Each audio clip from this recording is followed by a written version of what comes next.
Buenas tardes a todos, bienvenidos. En nombre de Educación Ejecutiva de la Universidad de los Andes, le damos la bienvenida a nuestro webinar Tendencias de Transformación Digital para afrontar con éxito los nuevos retos, a cargo de nuestro profesor Luis Alfonso Acosta, MBA y Magíster en Marketing Digital, que lideró proyectos digitales en empresas multilatinas y Fortune 500 como Accenture. Les damos la bienvenida. El profesor va a tener su intervención de 40 a 45 minutos y al final tenemos un espacio de 15 minutos para preguntas. Les agradecemos que esas inquietudes que ustedes tengan nos las compartan a través del chat para que al final de la sesión nosotros podamos darle lectura. Entonces, los dejo con el profesor Luis Acosta. Bueno, muchísimas gracias. Qué bueno tenerlos en este espacio porque, como decía Andrea, al final pues vamos a tener una sesión de preguntas. De seguro van a salir muchas inquietudes en algunos de los elementos que están generando pues, en estas tendencias, sobre todo para este año, efectos tanto de desarrollos y oportunidades para las empresas que están haciendo su hoja de ruta de transformación digital, como también las que están iniciando en este proceso o están reiniciando. Porque muchas veces al no lograr los objetivos o los logros esperados, pues hace que se tenga que volver a replantear las hojas de ruta. Voy aquí ya a compartirles mi presentación. ¿Me confirman si ya la están viendo, por favor? Andrea, ¿me ayudas? ¿Me confirmas?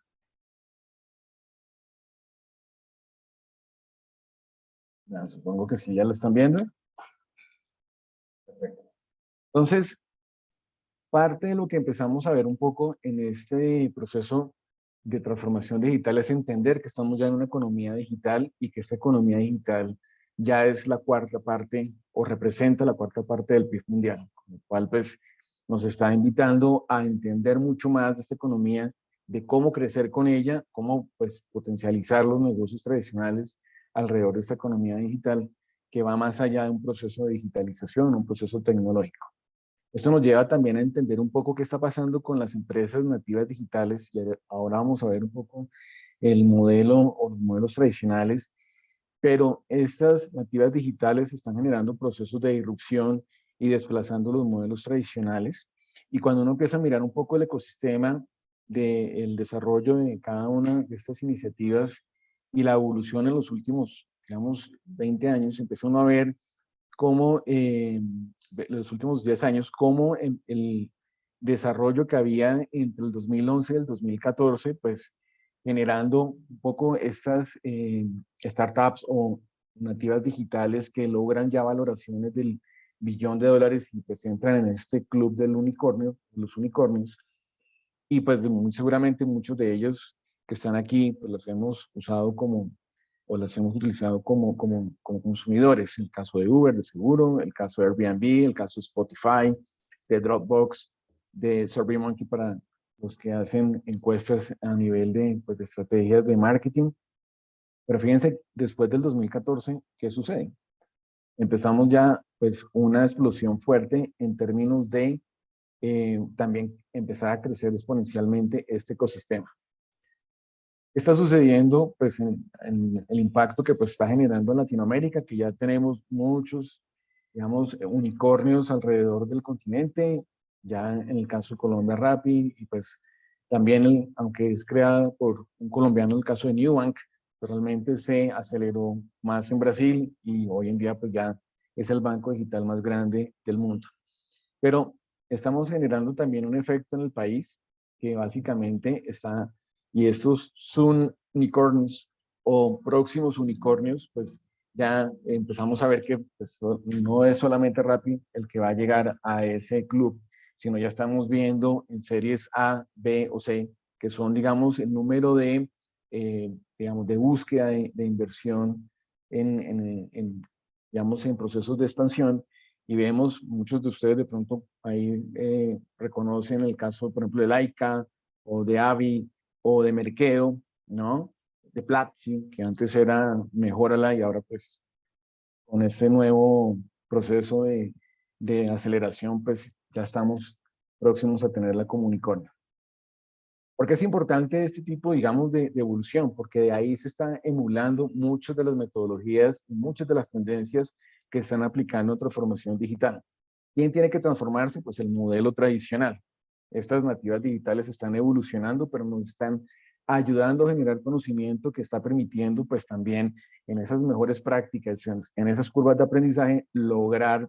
el poder empezar a también a generar procesos de mayor dinamismo en los modelos tradicionales. Y hablando de modelos tradicionales, pues, ¿qué está pasando con ellos en sus procesos de transformación, no? El último, digamos, estudio que hizo McKinsey está hablando de que un 70% no están logrando los resultados esperados. Forrester, IBM, en fin, diferentes consultoras que están midiendo esto, pues están en el rango entre 70 y 80% de no logro. Quiere decir que tenemos entre un 20 y un 30% de tasa de éxito. Y esto nos lleva a replantear un poco qué es lo que hace que no logremos los resultados esperados y qué es lo que hace que sí logremos los resultados esperados. Por eso cuando vamos a hablar ahora de las tendencias, pues es importante esas tendencias no tenerlas sueltas, sino empezar a analizarlas desde un modelo de eje estratégico donde estamos con un negocio tradicional que básicamente está enmarcado en un ecosistema externo, donde se está desarrollando su negocio, ¿cierto? Y también hace parte de una simbiosis de su ecosistema interno. Estos componentes hacen el primer eje estratégico, que es cómo yo en las organizaciones empiezo a buscar un crecimiento en la generación de valor. Y teniendo en cuenta cómo voy a crecer esa generación de valor en mi proceso de transformación digital o de llevar mi negocio tradicional a un negocio digital, pues tengo que ver cómo empiezo a generar elementos de experiencias a mis usuarios o a mis clientes, a mi ecosistema externo, y cómo voy generando elementos de recomendación que se miden a través del NPS, que es un índice neto de recomendación donde yo puedo identificar qué tanto recomiendan mis usuarios o mis clientes mi producto, servicio, solución, y cuántos son detractores. Y entre más NPS, pues quiere decir que estoy haciendo mejor las cosas. Por lo tanto, estas mediciones se hacen alrededor de un customer digital o un cliente digital que me permite también entender que no importa si tengo procesos presenciales o en el offline o en el mundo físico, hay un componente y hay un comportamiento que está siendo moldeado precisamente por estos componentes digitales. Un cliente independiente que compre, y no hay que confundir el cliente digital, es el que solamente usa modelos o usa plataformas virtuales o de e-commerce, sino es cómo ya el cliente empieza incluso a definir procesos previos de compra, teniendo en cuenta un poco las recomendaciones, una investigación previa, y cómo también ese grupo de interés cercano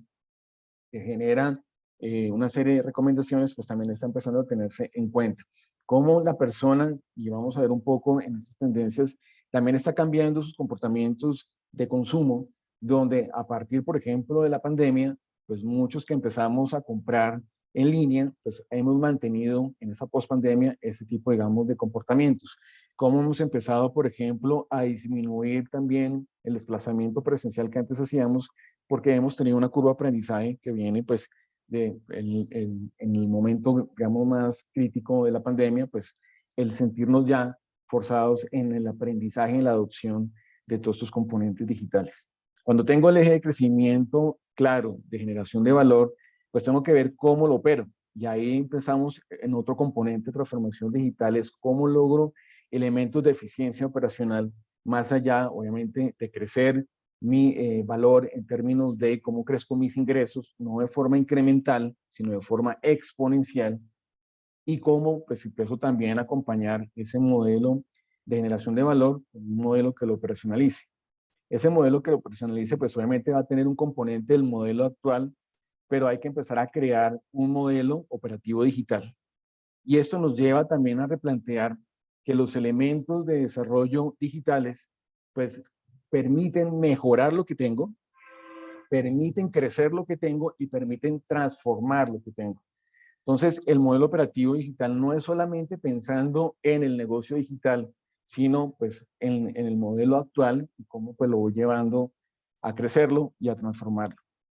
Todo esto se enmarca y ya nace, digamos, el eje de competencias y productividad de talento digital que me define cuál es ese talento que debo tener precisamente para el modelo de crecimiento de valor, de generación de valor y de eficiencia operacional.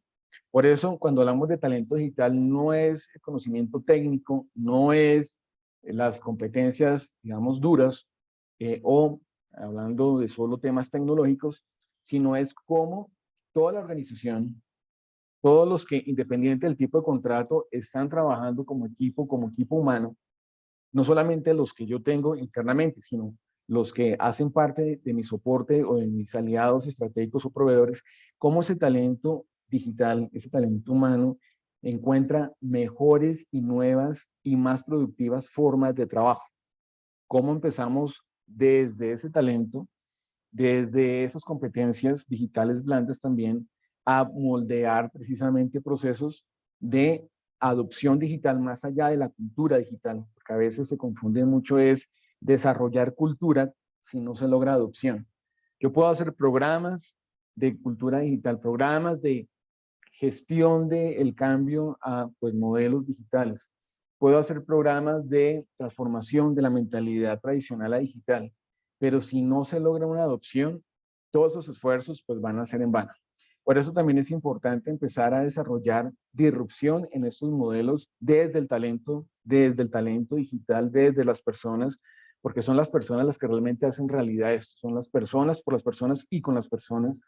el poder generar estos elementos. Por eso la disrupción se vuelve también un elemento muy importante, también como la adopción digital, para poder desarrollar procesos innovadores disruptivos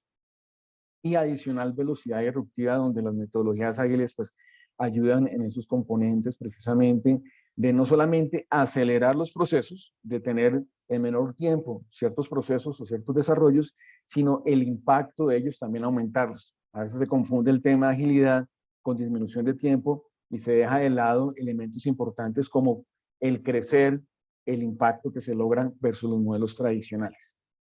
Por eso, pues el último eje es el eje, que ahí sí tiene el componente tecnológico, un marco referente de qué tiene que habilitar y acelerar en cada uno de los ejes anteriores. El gran problema es cuando yo empiezo a simplemente hacer actualización tecnológica o a digitalizar los procesos actuales y no estoy haciendo una verdadera transformación digital.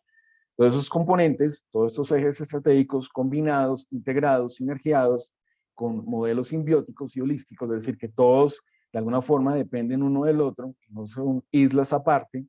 pues me permite ya llegar a un negocio digital. Este proceso de transformación de modelo tradicional a un modelo digital, de nuevo, es el que vamos y sobre el que vamos a mirar las tendencias y a entender un poco cómo esas tendencias se están dando en los modelos actuales tradicionales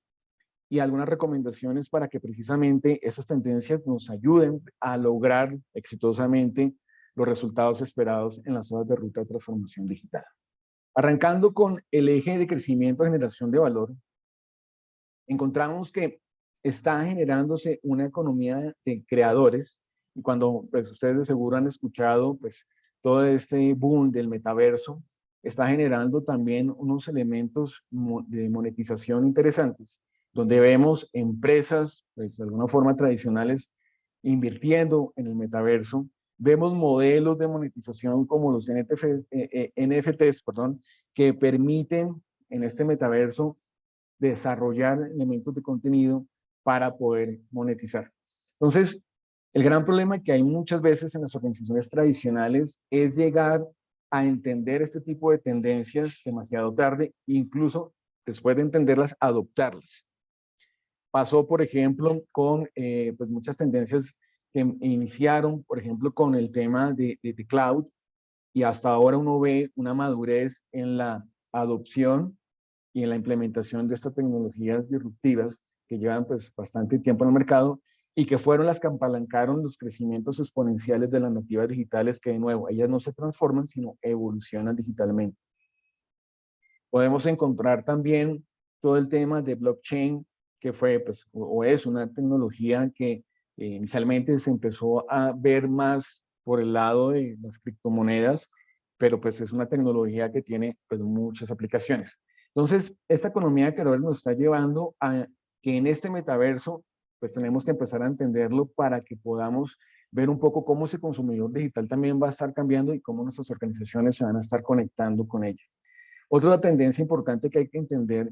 es que con estos procesos que hubo en la pandemia y la post-pandemia, pues aumentaron precisamente los procesos de adopción y uso tecnológico por parte de los consumidores. Esto lleva a que modelos de marketplace, modelos que realmente tengan inteligencia de negocio detrás, pues están logrando crecer mucho más que las que no tenían o las que se están quedando simplemente con un portafolio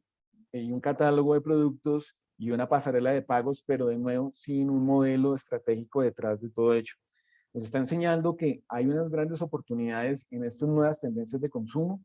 donde empezamos a ver, por ejemplo, que ya la venta del SOAT no lo están haciendo las empresas tradicionales de seguros, sino lo están haciendo insurtechs o empresas nativas digitales con base tecnológica orientadas a servicios de seguros a tener este tipo, digamos, de crecimientos. En el caso de Merkeo, estamos viendo cómo está creciendo mucho más rápido que pues, cadenas de supermercados con sus modelos de e-commerce y estamos viendo también tendencias donde ya las personas están continuando la compra y prefiriendo que les llegue a sus casas este tipo, digamos, de productos que ir pues a los espacios físicos.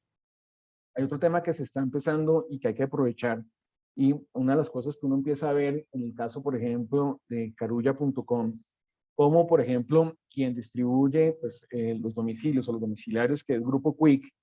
cómo empiezan ese contacto humano, porque finalmente pues es una persona real que está llevando un producto físico y conectándose con los usuarios y cómo se están haciendo estrategias comerciales y de marketing alrededor de los domiciliarios. Como por ejemplo, los domiciliarios ya están identificando que a la casa en que llegan encuentran una mascota y cómo pues a través, digamos, de sus procesos de conocimiento, pues están dando, por ejemplo, muestras de comidas, en fin. Entonces, hay que entender esos comportamientos, no hay que quedarnos solamente de nuevo en las plataformas tecnológicas, sino entender qué está sucediendo en los nuevos, digamos, journey maps de los consumidores. Y les recomiendo también, si no han utilizado la metodología de Customer Journey Map, a implementarla en sus organizaciones, porque esto les va a ayudar a entender un poco más qué está sucediendo en este tipo de interacciones y cómo pueden ustedes lograr en el eje de crecimiento de valor, pues potencializar todo este tipo de beneficios, de nuevo, con las herramientas de conocimiento, las herramientas tecnológicas que son importantes para ello.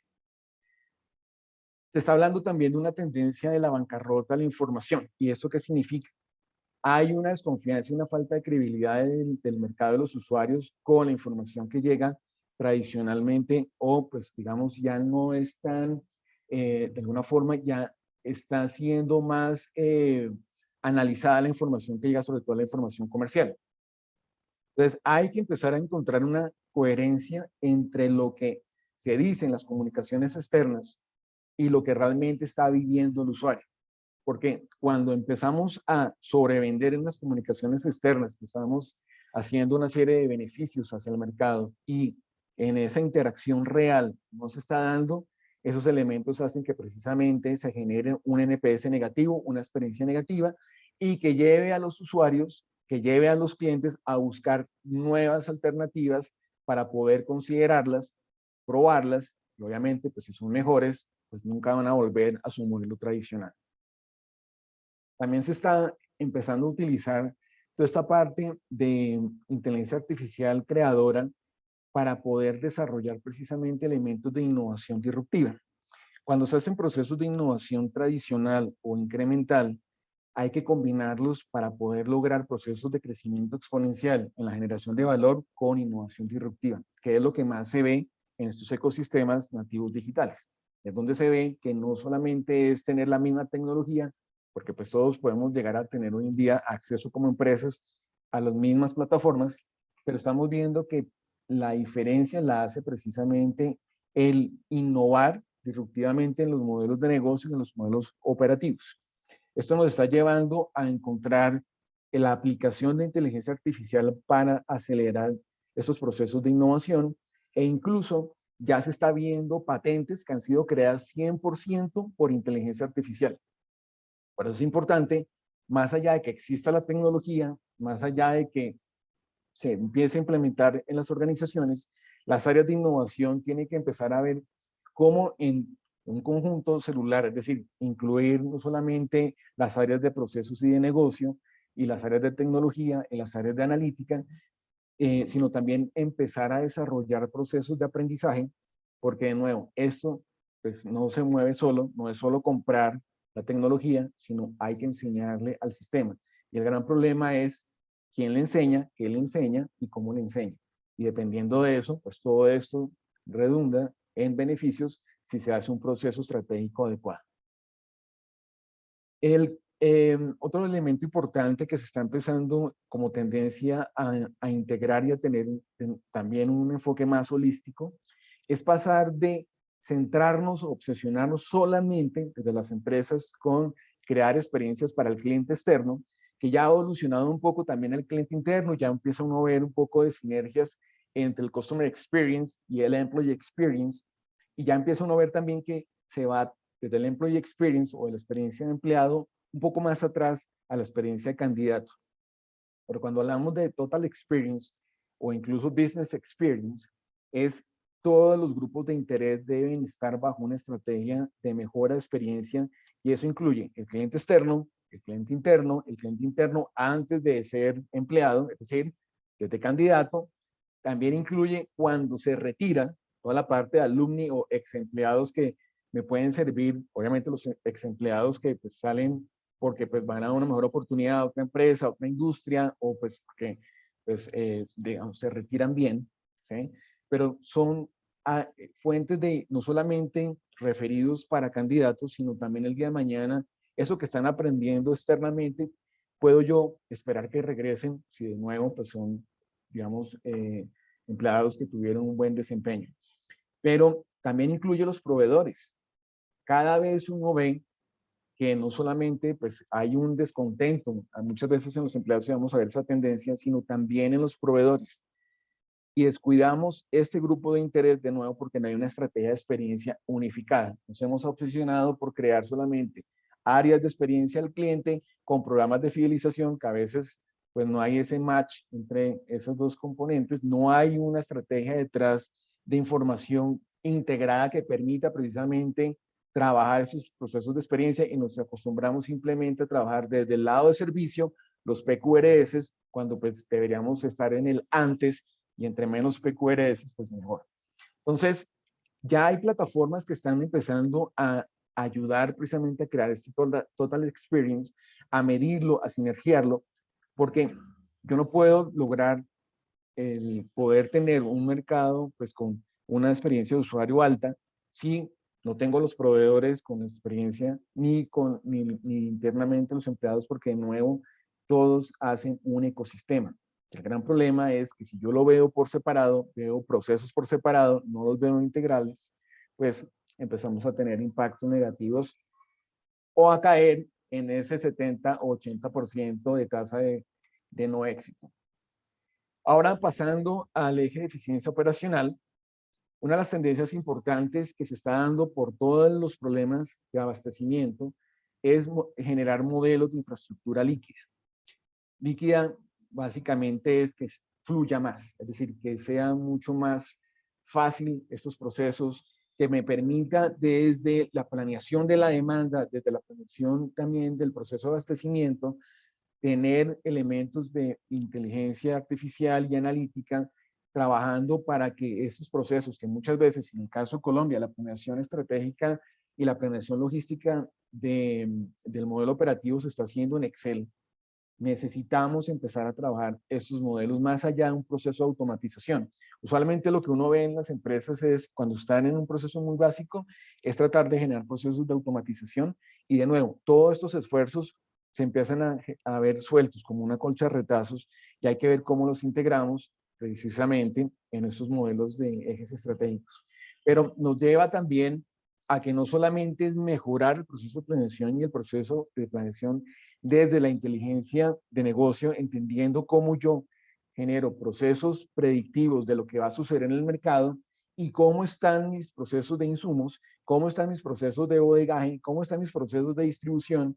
Y una de las cosas que pasó, por ejemplo, en el caso de Colombia, fue cuando tuvimos el paro nacional y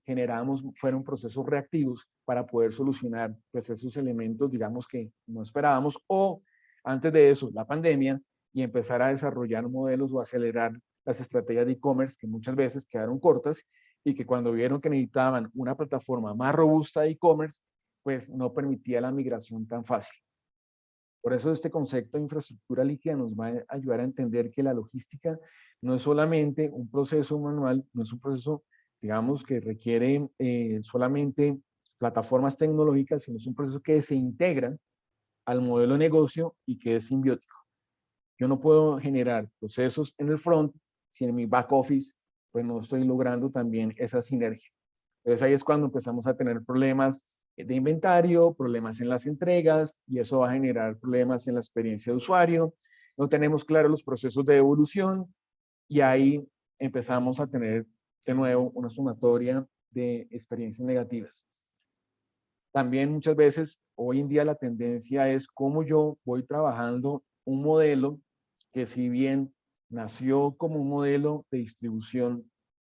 a través de canales, cómo las empresas hoy en día quieren llegar al consumidor final también. Y es parte, digamos, de las tendencias que se están dando desde hace mucho tiempo. Hay un modelo de MIT que precisamente lleva a las empresas a que tengan un proceso de liderazgo en modelos de ecosistemas digitales, y parte de eso es cómo se logra esa unión de pasar de modelos B2B, mantenerlo y hacer una simbiosis con modelos B2C.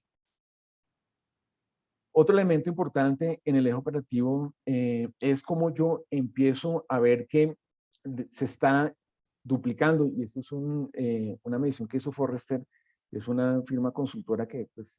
hace estudios muy fuertes e interesantes alrededor de estos sistemas digitales, pero es como el empezar a fortalecerme a través de temas de outsourcing o de BPO o de KPO, es decir, cómo yo no solamente pues empiezo a tercerizar pues algunos procesos, digamos, de bajo valor, sino también procesos de negocio o procesos claves de la organización, pero esto está llevando a que se está generando también más problemas de seguridad. Entonces, es muy importante que cuando yo estoy creando esas capas o estoy creando esa infraestructura apoyada en terceros, no solamente en temas de BPO, KPO o de outsourcing puro, sino también temas de offshoring, porque ya pues, el hecho de que yo pues, vea que hay más facilidad de interconectarme a nivel global, pues también hace que yo pueda ir trabajando modelos en otros países. Por ejemplo, en temas de desarrollo, uno puede trabajar modelos de desarrollo tecnológico con un equipo en Colombia, y en la noche que retome ese desarrollo un equipo en Bangladesh, que con la diferencia horaria pues pueden estar trabajando de noche y al día siguiente pues continuar. Con lo cual, si hay un proyecto de 6 meses, lo podemos bajar con ese proceso de offshoring a 3 meses. Pero nos está llevando a también tener problemas de seguridad. Entonces, una de las tendencias que se está dando es cómo yo en ese crecimiento que estoy haciendo en mi infraestructura, tercerizándola, pues también tengo que garantizar no solamente temas de experiencia, sino también temas de seguridad. Y en ese ecosistema, de nuevo, es muy importante esa conexión, el poder también integrar los sistemas, y si no pueden integrarse los sistemas, hay que buscar la solución para ello, porque no pueden quedar desconectados. Parte también, por ejemplo, del modelo logístico es que cuando yo lo delego en un tercero, en el tema de distribución, y no tengo el sistema de información para ver la trazabilidad, o no le puedo llevar esa trazabilidad a mi usuario final, ahí yo empiezo a tener también problemas de experiencia. Hay otro tema importante porque hay una tendencia ahora a automatizar y a utilizar modelos, por ejemplo, de RPA, y empezar a tratar de, obviamente, descongestionar los procesos manuales que no generan valor, digitalizarlos, y después digitalizados, llevarlos a procesos de automatización, y después de procesos de automatización, llevarlos a procesos que puedan estar apoyados por inteligencia artificial y analítica. Pero esto nos está llevando a que cada área, cada proceso está haciendo proyectos por separado. Y las áreas de tecnología no dan abasto, porque incluso muchas veces cuando están en proyectos demasiado robustos, que están, por ejemplo, cambiando el core o el ERP, o están empezando a tratar de desarrollar pues muchos de los retos que todavía pues están en desarrollo después de lo que sucedió con la pandemia, esto está llevando que todos están haciendo, digamos, procesos por separado. Con lo cual, el tema es cómo procesos de automatización deben estar basados en un modelo estratégico que permita, en ese mapeo holístico, entender como organización cómo priorizar realmente los procesos de automatización y no dejar que cada área pues lo haga por su lado, porque puede pasar una descompensación entre el modelo de generación de valor y el modelo operativo. En términos más sencillos, puedo terminar generando que puede estar mucho más, digamos, más rápido el proceso del back office y no en el proceso del front o viceversa. Y ese desequilibrio, esa desarmonía, hace que precisamente se generen esas brechas que generan problemas también en la experiencia. En el tema de talento, ya vimos el de crecimiento de generación de valor, el de eficiencia operacional, y yo cuando tengo definido estratégicamente estos ejes, pues ya tengo que mirar ok, tengo el recurso, me falta el recurso, tengo que desarrollarlo, tengo que inyectar o traer talento con competencias y capacidades que no tengo en mi organización y que de pronto puede ser más demorado desarrollarlas internamente. Todas esas, digamos, preguntas que se hacen muchas veces las organizaciones, pues van a ser, digamos, o se responden teniendo en cuenta primero el marco de qué es lo que necesito para la generación de valor, para mi eficiencia operacional, y ahí sí puedo empezar a ver si necesito un área analítica, cómo la debo, digamos, desarrollar, cómo puedo empezar a trabajar procesos o temas de análisis de procesos para poder priorizar y poder llevarlos a procesos de automatización. Y todo eso, de nuevo, pues empieza a generar una combinación entre las competencias actuales y competencias digitales, de nuevo, blandas y duras. Blandas como, y que se vuelven más importantes como cuáles. Por ejemplo, el empezar o tener esa capacidad de toma de decisiones basadas en datos. Es decir, tener, más allá de ver un reporte, el poder gestionar sobre ese reporte o ese tablero de control. Cómo yo genero procesos de innovación e inspiro a otros a que hagan procesos de innovación. Cómo empiezo a tener procesos colaborativos y empiezo a trabajar con otras áreas sin que me lo tengan que decir, pero pues de nuevo, estos son elementos que hay que empezar a desarrollar en procesos de ADN digital dentro de las organizaciones, sobre todo cuando son muy tradicionales. ¿Cuáles son esos elementos que yo tengo que tener para que, más allá de conocer una plataforma, es cómo yo con los resultados o las salidas de esas plataformas, realmente yo puedo hacer mejor mi trabajo? Y ahí es donde muchas veces cometemos el error de llenar de muchos, digamos, muchas herramientas y muchas soluciones tecnológicas cuando no he medido ni siquiera la usabilidad que tengo en este momento. Entonces, más allá de empezar, digamos, a colocar más tecnología es qué tanto la estoy usando con lo actual, qué tanto realmente mi recurso o mi talento está entendiendo eso y qué tengo que hacer para que yo los vaya desarrollando, para que no se llenen de mucha información, porque ya tienen suficiente con el día a día, sino lo necesario para empezar a trabajar la generación de valor y la parte operacional. Por eso, hay un tema que está generando de alguna forma un reto en las organizaciones y es toda esta parte de side hustle, que es las personas están empezando a buscar ingresos adicionales y cada vez obviamente las plataformas, hay muchas plataformas que están generando ingresos para personas profesionales que pueden conectarse, así como pues lo pueden hacer personas, digamos, técnicas,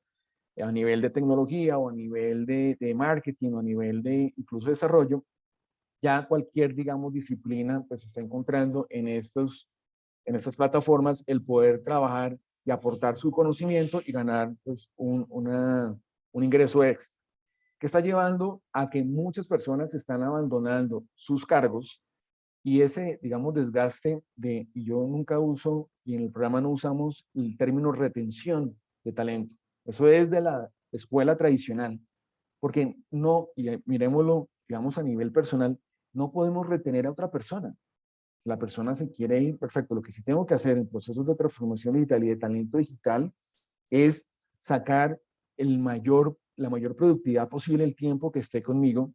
dejar las puertas abiertas, crearle una gran experiencia que si quiere regresar, buenísimo, porque va a traer un conocimiento, va a traer unas experiencias que en otra empresa o en otras industrias pues van a alimentar y van a generar ese conocimiento colaborativo que muchas veces las organizaciones requieren. Pero, ¿qué pasa si no regresa? ¿Qué pasa si la persona empieza a encontrar, y sobre todo ahorita, cuando están las empresas pidiendo la presencialidad y venir de un teletrabajo, Eso está generando obviamente procesos de deserción en las empresas. Que se nos vaya el talento es algo muy crítico, pero pues parte de lo que se está también teniendo o que las empresas tienen que empezar a tener en cuenta es no solamente las alternativas pueden ser lo que tiene actualmente, y muchas veces se confunde el que casi pues está trabajando por un salario, cuando realmente hay más oportunidades y cada vez van a haber más. Y el reto realmente de tener las personas energizadas, las personas comprometidas, pues va a ser mayor. Entonces hay que tenerlo en cuenta en las estrategias actuales, mucho más allá del salario emocional, mucho más allá de nuevo, en la palabra retención, cámbienla por algo más orientado precisamente a experiencia de empleado. Y la experiencia de empleado, pues también entender que si la persona, por más de que ustedes le den una gran experiencia, pues se puede ir en cualquier momento por diferentes razones. Y ahí es donde es importante crear modelos que toda esa experiencia, todo ese conocimiento queden en la organización y no se vayan con la persona. Por eso pues vamos a hablar ahora precisamente de eso. Hablando de la experiencia del empleado, ya se empieza a ver plataformas que están empezando a integrar varios componentes que estaban sueltos. Es decir, bajo la misma plataforma ya se empieza a ver que se puede trabajar procesos de aprendizaje orientados precisamente a lo que hemos hablado de la generación de valor y eficiencia operacional, orientados a equilibrar elementos de productividad y bienestar para poder medir realmente las cargas de trabajo a las personas, porque lo estamos dejando en cabeza de los jefes en un formato que muchas veces se revisa una vez al año, una vez cada 3 meses, o de pronto así sea mensual, y no sistemas que están identificando si la persona está sobrecargada de trabajo o no. Y queremos meterlos en un proceso de transformación cuando ni siquiera hemos mirado cómo están actualmente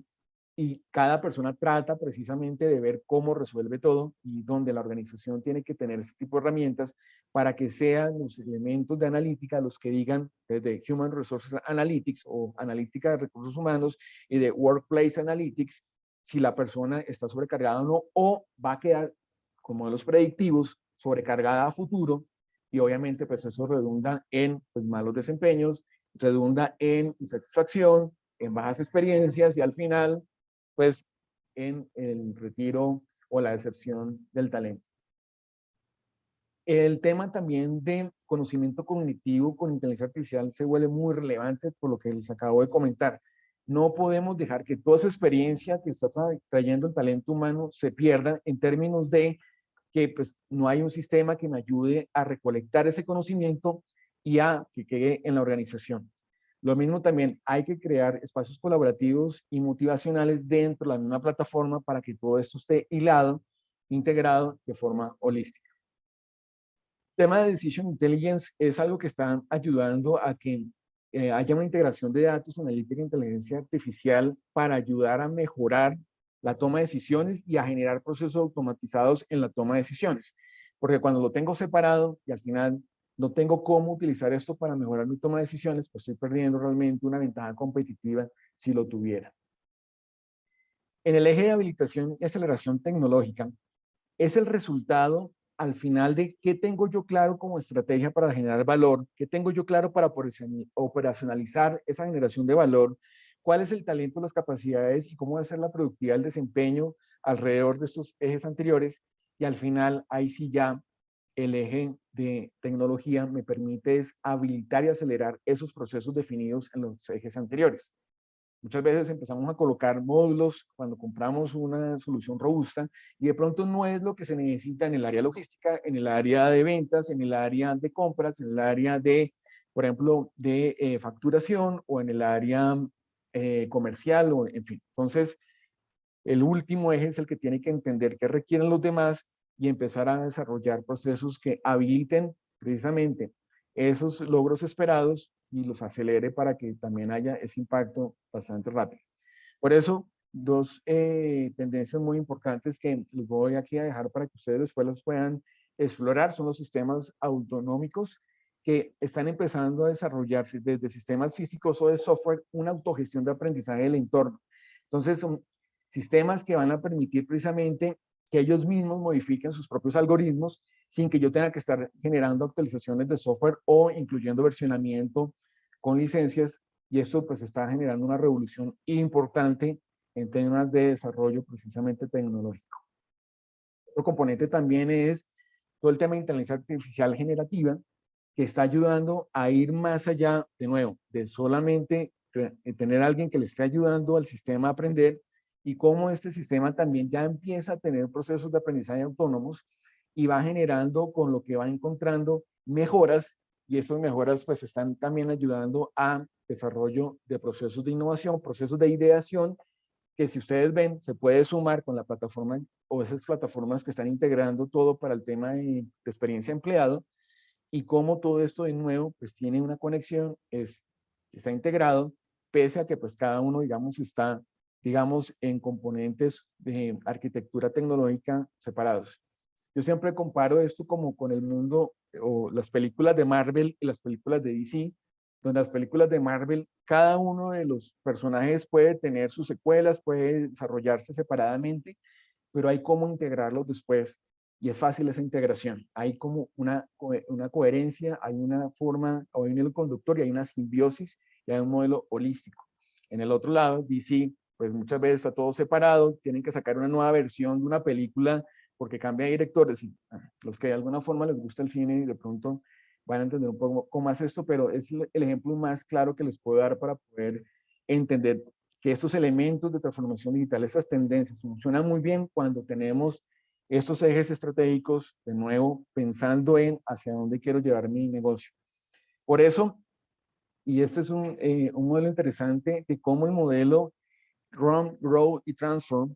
me permite llevar mi transformación hasta donde yo quiera y hasta donde pues también mi proceso estratégico lo permite. Y es, yo puedo mejorar lo actual.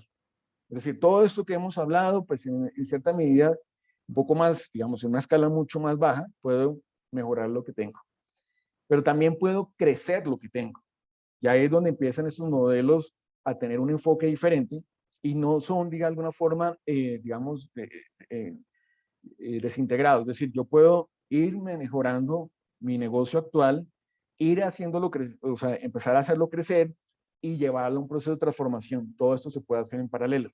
Pero ustedes definirán si quieren un modelo solamente, pues, de seguir, digamos, corriendo el modelo actual,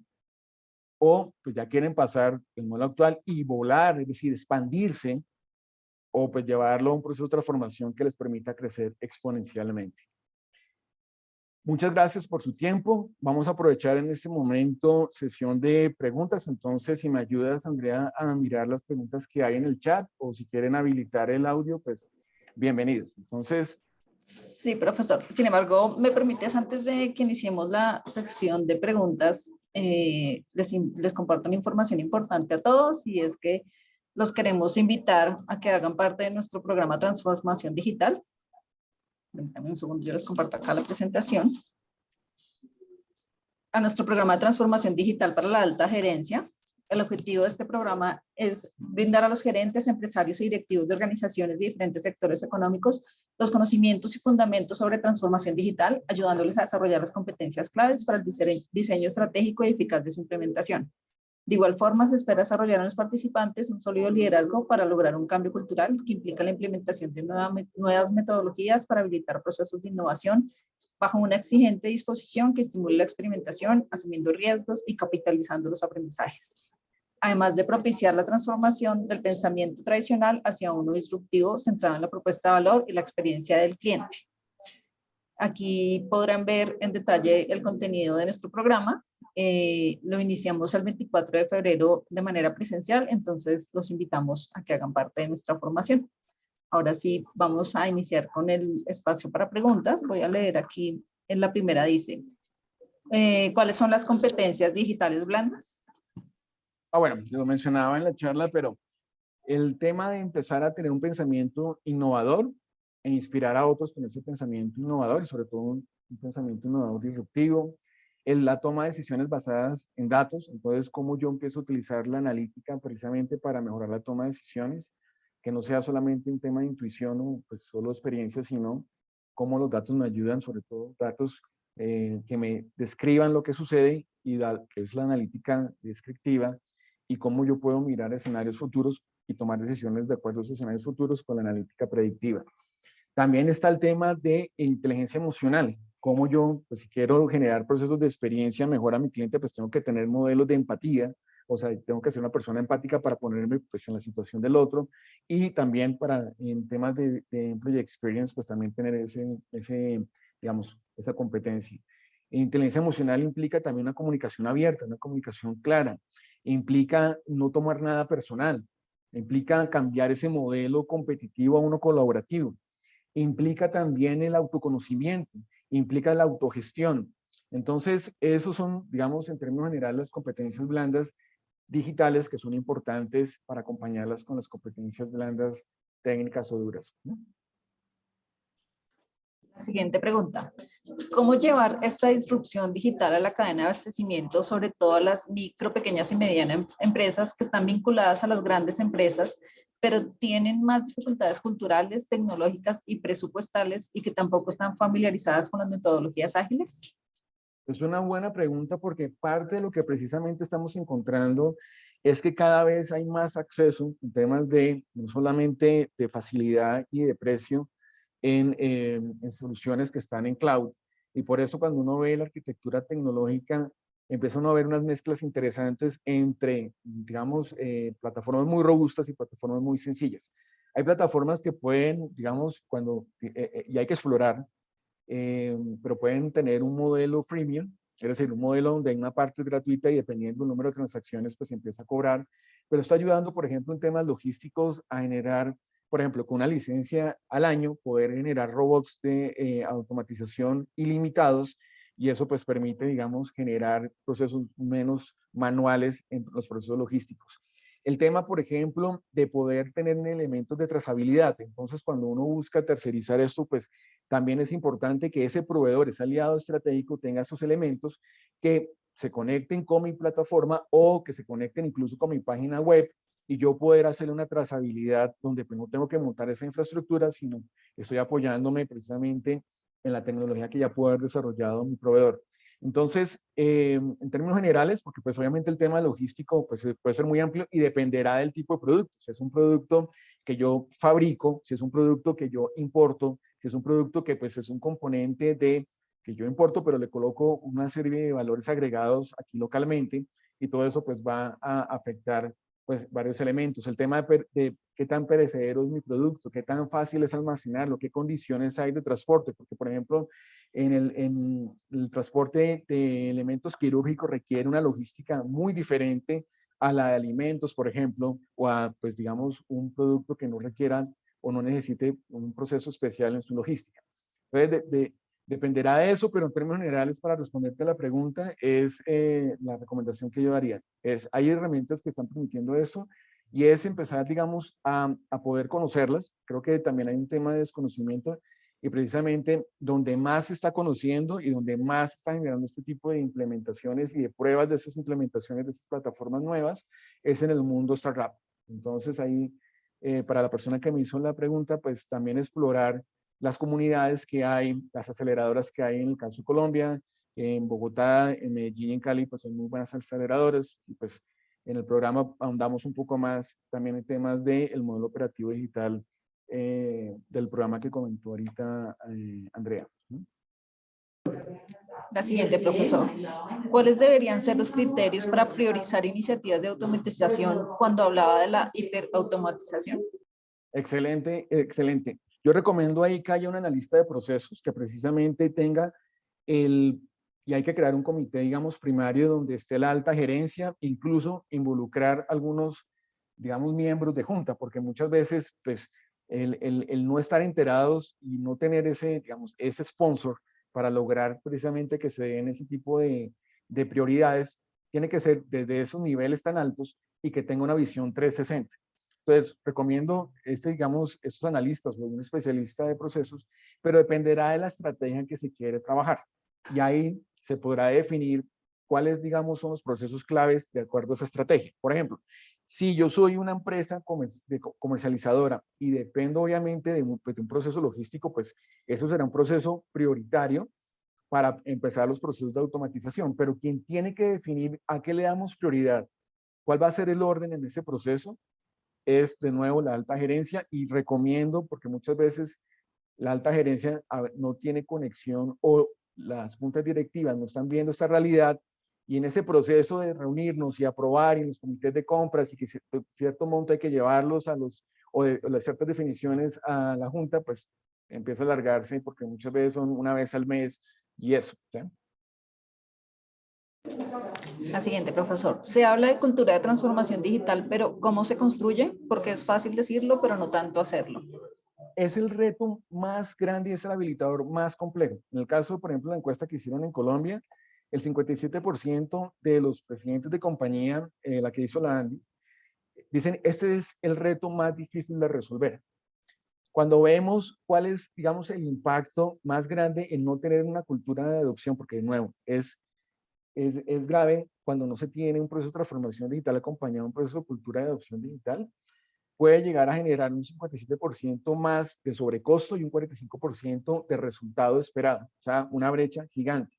Pero hay que arrancar precisamente con entender cómo es el ADN digital de la organización, cómo están todos estos procesos de subculturas que pueden haber, cómo está el nivel, digamos, de experiencia de empleado, cómo se está midiendo el desempeño, cómo se está conectando precisamente los intereses estratégicos de generación de valor con lo que yo estoy colocando en los objetivos y en la forma de medir el desempeño, digamos, del talento. Cómo estoy yo generando precisamente elementos desde la alta gerencia, porque esta mentalidad digital tiene que arrancar desde la junta directiva, la alta gerencia, pero cómo voy a ir irradiando esto dentro de la organización. Y ahí de nuevo se vuelve muy importante el tema de competencias blandas digitales, se vuelve muy importante cómo hay que empezar a generar procesos de endomarketing, de marketing digital interno, utilizando, digamos, herramientas de inbound marketing y pues, digamos, una serie, digamos, de plataformas como el caso de Human Resources Analytics, que me permitan precisamente hacer ese tipo de análisis y entender y customizar cómo tengo que empezar a generar eso o identificar esos, digamos, triggers o esos detonantes que me van a ayudar a hacer realmente un cambio que no sea un cambio temporal y que la gente usualmente vuelva a su status quo. Entonces vuelve otra vez, después de yo hacer una implementación de herramientas y de generar, por ejemplo, tableros de control en Power BI, y vuelven otra vez a pedirme que pues, los baje a Excel porque no logré ese proceso de cambio también y de mentalidad digital. Entonces, es muy complejo, pero parte de lo que también hacemos en el programa es una sola sesión precisamente hablando de cultura de adopción digital. ¿Cuál es el primer paso que debe dar una compañía que quiera transformarse digitalmente? Ejemplo, un banco. Pues lo primero es empezar a hacer un diagnóstico para entender cuál es el nivel de madurez digital y eso permite identificar unos vectores. Los vectores como tal permiten ver hasta dónde yo puedo llegar y hasta dónde yo quiero llegar y ver si realmente pues, hay una coherencia con eso. Los vectores me definen el direccionamiento y si puedo lograr ese direccionamiento, desde dónde y hasta dónde me voy a transformar para poder entender después cómo voy a evolucionar, porque si yo no tengo claro el punto de llegada, pues voy a quedarme transformando y pues eso no puede ser eterno, ¿sí? Entonces dependerá de eso, dependerá qué tanto se quiere crecer, lo que les mostraba en el modelo Run, Grow y Transform, qué tanto realmente quieren llegar a ser un modelo digital y qué tan dispuestos están realmente a hacerlo, sin que pues obviamente dejen de lado el modelo actual. Por eso los modelos ambidiestros son muy recomendados en este tipo, digamos, de procesos. Pero en temas de banca, yo creo que el gran problema que hay es que no se ve tanta innovación disruptiva como se ve en el modelo fintech. Y el modelo fintech, pues aunque se hacen algunas alianzas muchas veces en temas de innovación abierta, se logra esas conexiones, pues a veces es difícil que los modelos tradicionales logren esa aceleración. Entonces, pero bueno, digamos en términos generales ese sería como el marco de trabajo para iniciar, ¿no? Y la última pregunta, profesor. Mucha regulación de los gobiernos federales a nivel financiero posee muchos controles de seguridad buenos, pero que en mi perspectiva nos orillan muchas veces a hacer más pesados los procesos al querer implementar una transformación digital y automatización propiamente. ¿Qué me aconsejas ante ello? ¿Cómo ser disruptivo ante eso?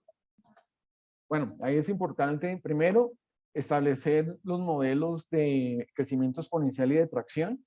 que no se limitan a, digamos, a elementos geográficos. Es decir, si yo tengo un banco tradicional de seguro, pues me va a ser difícil abrirlo en otro país y eso pues, va a implicar que yo por lo menos entienda y hasta qué punto, digamos, la normativa me permite, y sobre todo en el caso de un sector financiero, pues la super pues me va a colocar, o el ente regulador y de vigilancia, pues me va a colocar, digamos, unos límites. Entonces,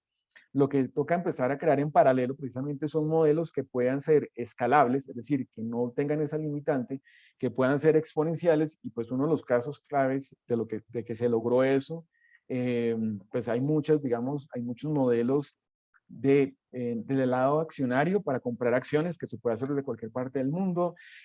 temas, por ejemplo, de pasarelas de pagos donde realmente la normativa, pues, y porque yo puedo comprar pues cualquier cosa en Amazon y pues eso lo puedo comprar de cualquier parte del mundo. Entonces, ahí es donde toca empezar a ver cómo esos modelos yo los puedo realmente empezar a trabajar en paralelo de forma que sean escalables, que traccionen y que crezcan exponencialmente.